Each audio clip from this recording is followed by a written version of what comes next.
Bonjour, je suis Damien, auteur pour le site legifiscal.fr, mais également animateur de webinaires et de formations. Justement, à ce sujet, nous vous proposons une nouvelle version de notre formation STAR, Actualité fiscale et comptable 2026. C'est une actualisation en fonction des nouvelles données que l'on a depuis la publication de la loi de finances pour 2026. Mais il y a également bien d'autres sujets qui ont changé au niveau fiscal et comptable tout au long de l'année 2025 et 2026.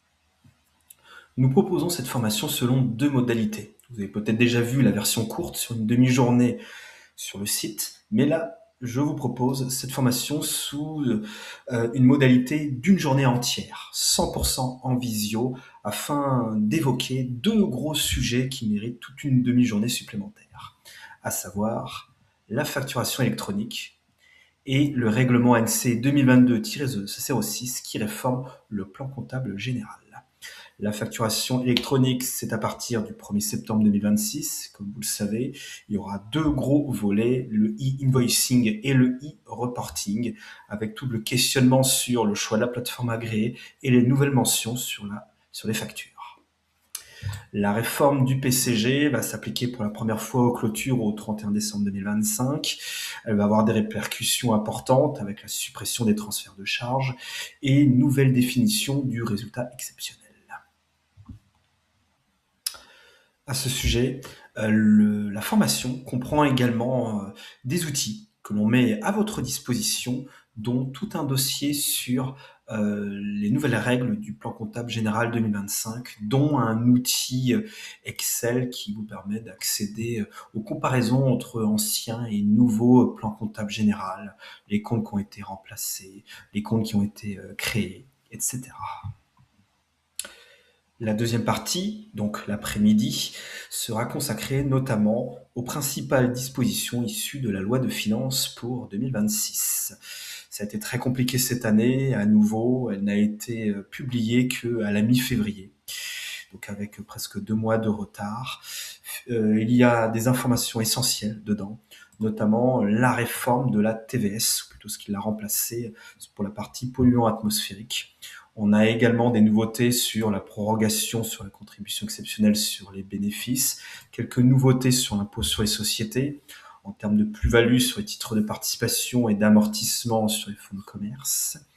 De nouveautés aussi avec une nouvelle taxe sur les holdings qui s'appliquera aux biens somptuaires et une réforme du pacte du Treil.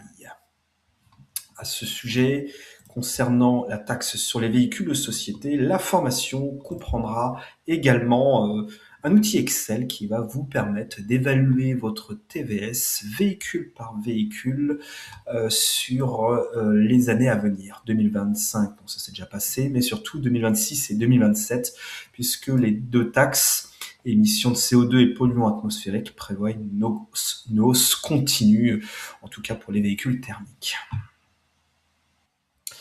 L'actualité fiscale, ce ne sont pas que des nouveautés issues de la loi de finances pour 2026, ce sont également des nouveautés doctrinales.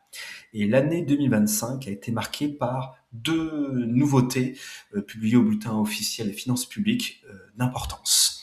Tout d'abord, un sur les dispositions relatives à la CVAE, qui vont être largement impactées par la réforme du plan comptable général 2025. Il y a des nouveautés en termes de calcul. Les millésimes de l'imprimé 2059E vont également évoluer. Tout ça est précisé par la doctrine du 19 novembre 2025.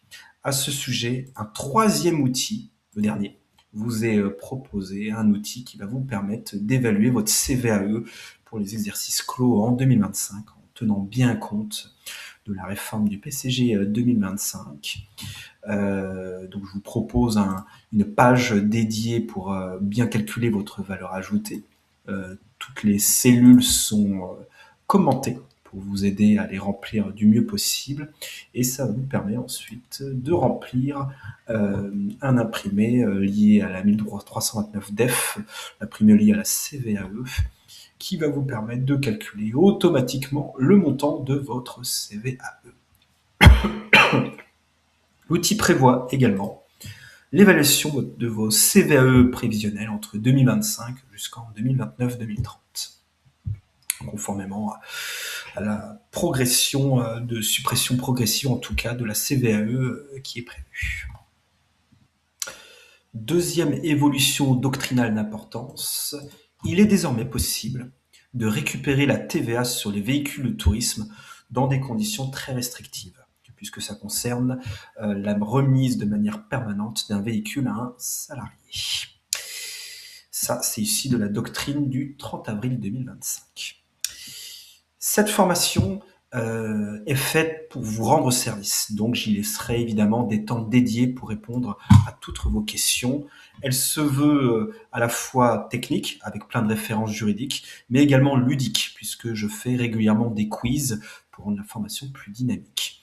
Et évidemment, comme je le disais, avec la formation, vous aurez accès à un support de formation PowerPoint complet, mais également à 3 outils Excel ainsi qu'un dossier sur la réforme du PCG 2025. Eh bien écoutez, j'espère vous voir nombreux à cette formation. À bientôt.